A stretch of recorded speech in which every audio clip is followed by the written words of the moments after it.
It all happened in a split second, but it was enough to send shockwaves through the NFL. The cameras caught Jerry Jeudy and Shédeur Sanders' face, hands clapping, voice raised, and frustration boiling over for everyone watching at home. But the clip that went viral only told a tiny sliver of the real story. Because what happened on that sideline wasn't just emotion, it wasn't just a bad play. It was the first time the world saw something insiders had been whispering for weeks. Trust inside the Browns' offense is falling apart. Most fans saw a star receiver losing his temper. What they didn't see were the tense conversations leading up to that moment, the missed opportunities, the stares after incompletions, the unspoken belief that someone wasn't holding up their end. And in a franchise that has struggled to keep quarterbacks upright, clean, and confident, the smallest spark can turn into a full-on explosion. This wasn't Shedeur barking back or trying to defend himself. He just sat there, taking the heat, as if he knew this confrontation was bigger than him, bigger than Jerry, bigger than one failed pass. Something deeper was breaking, a bond the offense desperately needed to survive. And in front of millions of viewers, that fracture finally became visible. Everyone saw the argument, but they didn't see why it happened. They didn't see what pushed it to the edge, and they definitely didn't see what it now means for the future of the Browns' locker room. Because once a team begins to question its own quarterback, everything changes. The moment Jerry Jeudy stood up from the bench, people sensed something was off. His body language was loud before he ever opened his mouth. He clapped his hands inches from Shédeur Sanders' face. Not a motivational clap, but the kind that screams, "Get it together." His expression wasn't disappointment, it was disbelief, and every teammate sitting in that row felt the tension spike through the air like a jolt. Shedeur didn't raise his voice, he didn't get in Jeudy's space. He simply pointed at the play on the tablet, trying to explain what he saw. But for Jeudy, explanation wasn't enough. He repeated the same phrase over and over, his voice getting sharper each time. It wasn't a conversation, it was an accusation delivered for the entire stadium to witness. That's when center Ethan Pocic rushed in, placing his arm between them like a human barrier. The subtle message was clear. This was a situation that could get out of control fast. A star receiver challenging a rookie quarterback is one thing.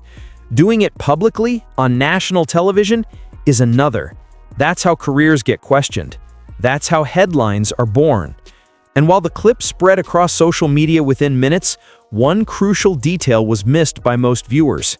Jerry wasn't yelling about the entire offense. He wasn't mad at the coaches. He focused his frustration squarely on one person, one rookie, one throw, one moment that became the breaking point.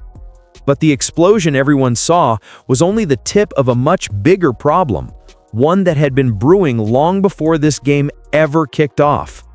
Jerry Jeudy didn't suddenly snap in Week 12. This confrontation was the result of weeks, maybe months of silent irritation boiling beneath the surface. When the Browns traded for him, the expectation was simple. He would become the explosive weapon this offense had been missing. He arrived with the resume to back it up, fresh off his first Pro Bowl year, nearly 1,300 receiving yards, and the swagger of a player finally stepping into stardom. But that promised spotlight never came.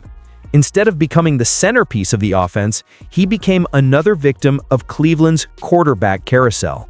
One passer after another stepping in, different cadences, different timing, different chemistry. And every time the depth chart shifted, his role and rhythm shifted with it. For a receiver who built his career on precise routes and timing, chaos kills production fast. His numbers turned from career high to career low in the span of just 12 games. Touchdowns disappeared, targets fluctuated, and while some fans blamed the play calling or the constant instability at quarterback, Jeudy didn't see excuses. He saw missed opportunities with his name attached to them. Inside NFL circles, whispers started spreading. Jerry Jeudy wasn't just unhappy, he was questioning the direction of the offense entirely. It's one thing to feel underutilized, it's another to feel ignored. And when a Pro Bowl receiver starts believing his quarterback isn't getting him the ball the way he should, that pressure doesn't stay quiet for long. The uproar looked like a single spark, but the truth is, that fire started long before this game ever kicked off. Because the moment Jerry Jeudy opened his mouth on the sideline, he wasn't just calling out a bad throw, he was calling out the man who threw it. What pushed this confrontation from frustration into something far more personal wasn't the volume of Jerry Jeudy's voice, it was the message behind it. According to multiple sideline reports, Jeudy kept repeating the same line, "That's wrong," over and over, loud enough for his teammates, coaches, and every camera pointed at the bench to hear it. This wasn't quiet coaching between pros. This was a veteran publicly challenging the decision-making of a rookie quarterback who's barely gotten his footing in the league. And in the NFL, that's a dangerous line to cross. Players argue all the time, but arguments usually stay private, in the film room, in the locker room, anywhere except where the entire world can watch and judge. Teammates later said you could feel every set of eyes fall on the moment. Some sat frozen, others looked away, but nobody stepped in, until they had to. Rumors around league insiders suggest Jeudy wasn't just angry about the route or how the play unfolded. The belief is that he feels like he's being dragged down by the offense and by the rookie leading it. That mindset changes everything. When a receiver stops trusting his quarterback, resentment becomes unavoidable. Every incompletion feels like a personal slight. Every missed read feels intentional. For Shédeur Sanders, this wasn't just a teammate yelling.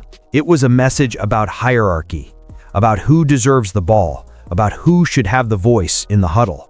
And the entire thing played out in front of millions. But here's the twist that shocked people around the league. Shedeur didn't take the bait, not even for a second. Because while Jerry Jeudy was making this conflict public, Shedeur was about to make a statement of his own, without saying anything at all. Instead of snapping back or trying to assert himself, Shedeur Sanders showed composure that caught even his critics by surprise. He didn't argue, he didn't roll his eyes, he didn't create a scene of his own. He simply listened, stood up, and refused to let the moment become a war in front of the cameras. Later, when reporters tried to pry open the story and stir the drama, Shedeur shut it down instantly. "We resolved that," he said calmly. "No excuses, no finger-pointing, no feeding the headlines." It was the kind of answer that protects a teammate, even one who just tried to embarrass you in front of the world. But his next statement exposed something much more serious lurking beneath the surface. "The hardest thing in this game right now is having trust," Shedeur admitted. Short sentence, heavy meaning. Trust isn't about one throw or one drop. It's about believing the person next to you is fully locked in, fully committed, and fully with you. When a quarterback uses the word trust, he's not talking about mechanics. He's talking about belief. Shedeur plays with precision. He thrives on timing. Every route needs to be crisp. Every break has to be exact. And when things fall even slightly out of sync, the entire play can crumble. So if his trust is shaken, even a little, it isn't something that can be fixed with a handshake or a sideline pep talk. That one line from Shedeur wasn't directed at the media. It wasn't even directed solely at Jerry Jeudy. It was aimed at the entire offense, a warning that something foundational isn't right. And when the rookie quarterback is the one sounding the alarm, the issues are already deeper than anyone wants to admit. But what makes the situation even more explosive is the part of the story that almost nobody is talking about. Jerry Jeudy might not be as blameless as he wants everyone to believe. Behind all the yelling and frustration, there's a truth that Jerry Jeudy probably doesn't want shouted back at him. He hasn't been playing like a Pro Bowler this season, not even close. The drops alone tell the story. 9 of them, the most in the entire NFL. In multiple games, he's let 2 or more passes slip right through his hands. Drives ending early, momentum dying instantly, opportunities wasted over and over again. And this is where the tension takes a darker turn. Because when a receiver's production crumbles, someone has to take the blame. Jeudy could point at the quarterbacks, at the play calling, at the constant adjustments, but those dropped balls didn't come from bad coaching. They came from a player losing the razor-sharp edge that once made him a rising star. Former players noticed, analysts noticed, even fans who love him noticed. The conversation shifted online from "Jeudy needs better help" to "Is Jeudy holding this offense back?" When a receiver starts melting down on the sideline like he's being wronged, but the numbers say otherwise, people start asking uncomfortable questions. And that's exactly what happened. One respected former wideout didn't hold back, saying the Browns need a guy they can trust to win one-on-one battles almost every time, someone like a Justin Jefferson or Jamar Chase. His verdict was blunt. Jerry Jeudy is not that guy. Suddenly, the narrative flipped. Instead of Shédeur Sanders being the rookie struggling to keep up, Jeudy was the veteran failing to deliver. Instead of Jeudy demanding accountability, the spotlight swung right back onto him. Which leaves a crucial question hanging in the air. If Jeudy feels Shedeur isn't helping him succeed, who does Jeudy think is really at fault here? And that growing tension doesn't just involve two players. It has started to drag the coaching staff into the fire. What turns this situation from a heated moment into a full-blown crisis is the role of the coaching staff in all of it. Because in the NFL, players can scream, argue, and clash behind closed doors, and teams survive it. But when the people in charge can't control the room, that's when things start to crumble for real. Inside the Browns facility, there's a growing belief that this offense doesn't have a unified voice. One coach wants patience with the rookie quarterback, another wants the ball forced to the veterans. And somewhere in the middle, Shédeur Sanders and Jerry Jeudy are left trying to prove they're the ones right about how this offense should run. That lack of direction isn't a detail, it's a disaster waiting to happen. Then there's the quiet rumor, unspoken publicly but impossible to miss, that the coaching staff hasn't fully bought into Shedeur as the leader of this team. When a rookie steps into the spotlight, every success is minimized and every mistake becomes a headline. Meanwhile, veterans expect trust and targets, and when they don't get them, they demand answers. That's the environment where ego grows and belief dies. Instead of pulling these two players together, the coaches treated the sideline blow-up like it was normal, like it wasn't a spark that could start a wildfire. They brushed it off, tried to act like everything was fine, and assumed the team would just move on. That's not leadership. That's hoping chaos sorts itself out. Right now, Shedeur is expected to command a locker room where some don't see him as their quarterback, and Jeudy is expected to swallow his pride while his numbers sink and his future value drops. Neither man is happy. Neither man feels protected, and when players stop trusting the people above them, they start fighting the people beside them. This isn't just a personality clash, it's a leadership vacuum, and everyone can feel it. The moment the clip hit social media, the reaction was immediate.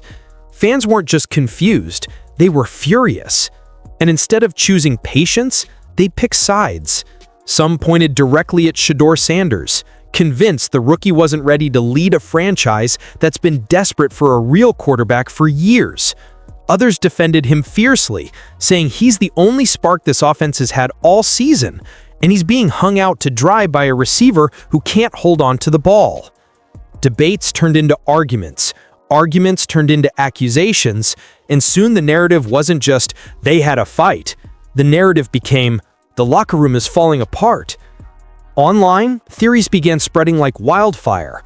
Some fans claimed the coaches were protecting certain players while letting the rookie take the heat. Others believed Jeudy was trying to force his way into a bigger role or out of Cleveland entirely. The truth didn't matter anymore. Perception became reality, and that reality wasn't flattering for anybody involved. Even worse, the noise wasn't coming only from strangers behind profile pictures. Family members started liking posts. Former players chimed in. Reporters hinted that people inside the building were already questioning who the real problem was. That kind of pressure doesn't stay on the internet. It follows players into the locker room, into practice, into every single rep on Sunday. And through it all, Shedeur kept his head down, Jeudy stayed vocal, and the coaches stayed silent. When a fan base loses patience, they don't just watch, they demand change. And right now, the Browns are living inside a spotlight that gets hotter and more unforgiving every week. The question is no longer whether that sideline blow-up mattered. The question is whether it just exposed the truth everyone had been trying to ignore. Because now the entire league is watching, waiting to see if Cleveland can survive this storm, or if this is the start of something they'll never be able to fix. When Ethan Posich stepped between Jerry Jeudy and Shédeur Sanders, he wasn't just separating two angry players. He was standing between the past and the future, between an established name fighting for relevance and a rookie trying to prove he belongs. That moment wasn't just tension, it was a warning. The Browns didn't just see a disagreement, they saw a fracture in the one place a team can never afford to break: trust. And once trust slips away from millions, everything else starts to fall with it. Routes become tentative, reads become cautious, players start watching each other instead of watching the defense. A team stops playing to win and starts playing not to lose. Right now, Cleveland is standing on that thin line. Shedeur will keep starting, Jeudy will keep running routes, and on the surface, everything will look calm again, until another throw sails wide, or another catch hits the turf, or another quiet resentment turns into a public explosion no one can ignore. Because sideline outbursts don't come from nowhere. They come from something that has already been broken. This isn't about one pass, one game, or even one season. It's about who this franchise wants to become, and whether they're willing to fight for each other long enough to get there. If the Browns can rebuild the trust that slipped away in front of millions, this could be the growing pain that strengthens their future. But if they can't, then we'll look back on that heated moment between quarterback and receiver as the night the Browns didn't just lose control of the game, they lost control of their locker room. Because in this league, you either come together or you fall apart under the bright lights. And right now, Cleveland is dangerously close to doing both at the same time.